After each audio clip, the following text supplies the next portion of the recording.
Chapter 2. The Chains of Order. The city awakens slowly, swathed in the thin gray light of dawn. Gas lamps that line the streets flicker and sputter, their flames strangled as the automatic timers shut off the flow of gas.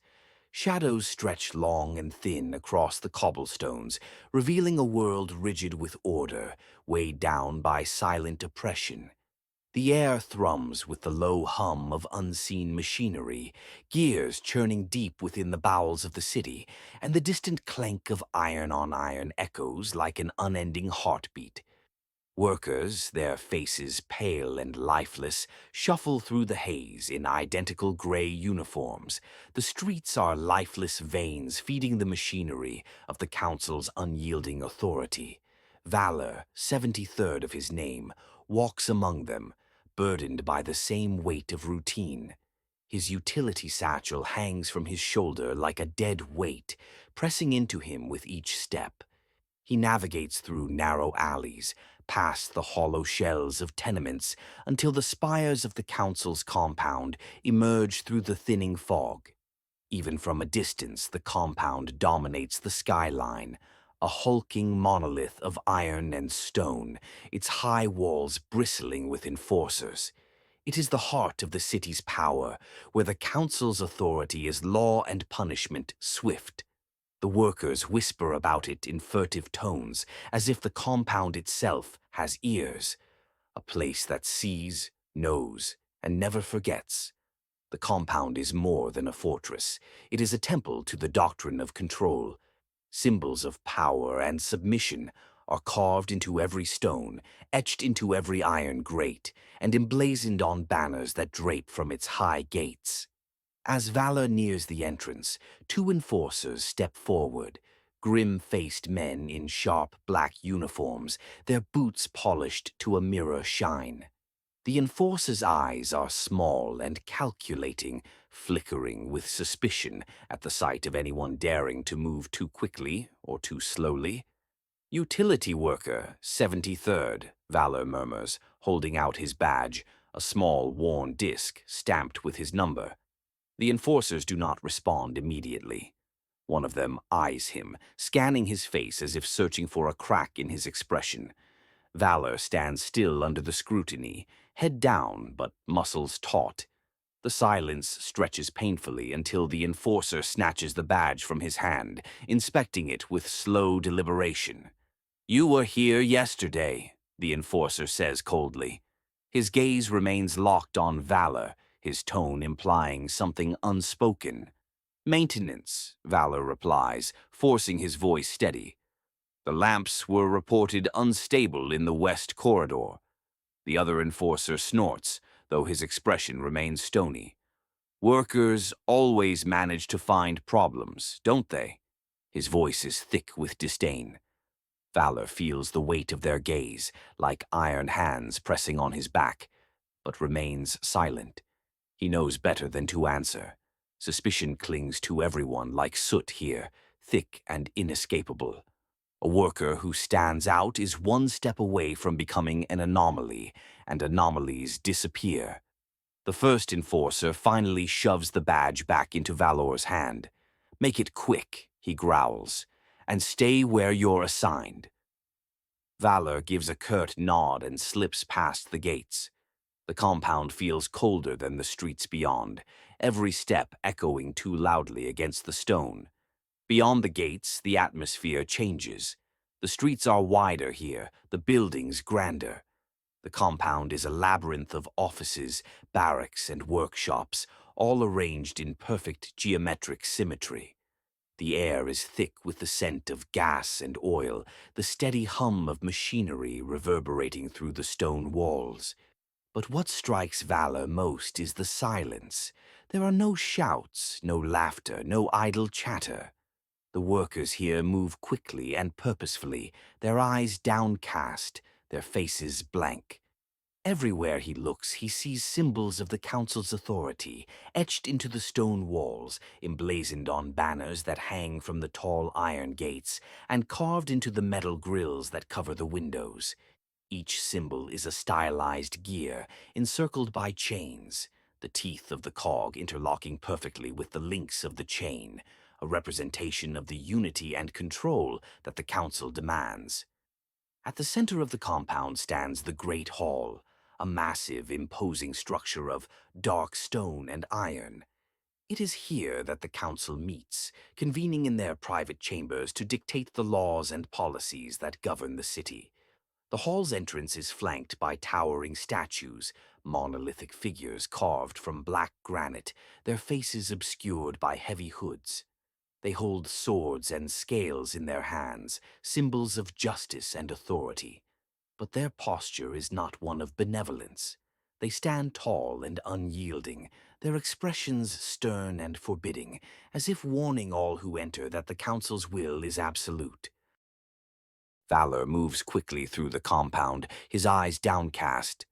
Normally, he has no reason to be here. Utility workers are rarely summoned to the Great Hall unless something has gone terribly wrong. But he has been assigned to perform maintenance on the gas lamps that line the outer corridors. It is a task he has done 1,000 times before, a simple job of checking the valves and ensuring that the lamps are functioning properly. Yet, even this small task is fraught with tension. Here, under the watchful eyes of the enforcers and the endless rows of surveillance devices, every movement, every gesture is scrutinized. For the technicians, who hold a rank just above the workers, this data is a sacred text, a record of the city's pulse, a measure of its stability. Each fluctuation, each variation in pressure is analyzed and logged, the results sent directly to the council's chambers. Any anomaly, no matter how minor, is investigated.